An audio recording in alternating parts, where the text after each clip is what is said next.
مولاي صل وسلم دائما أبدا على حبيبك خير الخلق كلهم. بسم اللہ الرحمن الرحیم. دوستو، آج کی اس ویڈیو میں بتلاؤں گا اللہ کے کسی ولی سے دشمنی کرنے کا کیا انجام ہوگا. ویڈیو آخر تک ضرور دیکھیں.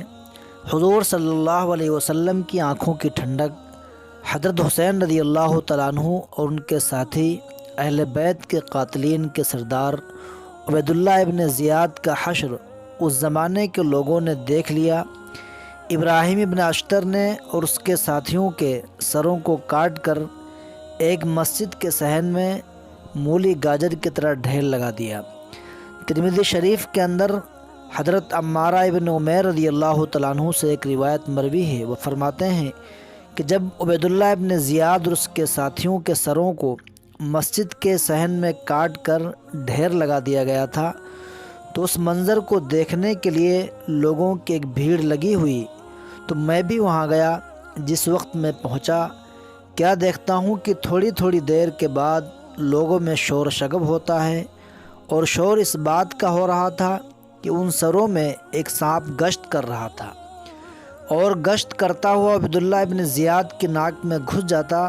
پھر تھوڑی دیر کے بعد اس کی ناک سے باہر نکل کر باہر آتا اور پھر سروں میں گشت کرتا تھا، اور گشت کرتا ہوا پھر عبید اللہ ابن زیاد کی ناک میں گھس جاتا تھا.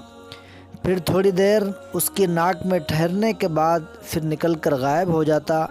پھر تھوڑی دیر بعد آ کر اسی کے ناک میں گھس جاتا تھا.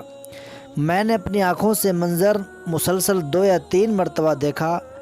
جو کوئی بھی اللہ تبارک و تعالیٰ کے ولی سے دشمنی کرے گا اس کا انجام بہت خطرناک ہوگا.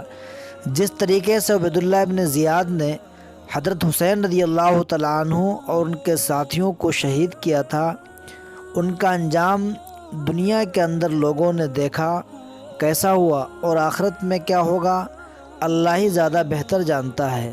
دوستو، اگر ہماری ویڈیو پسند آئی ہو تو ہمارے چینل گولڈن ہسٹری کو لائک اور سبسکرائب کریں. شکریہ.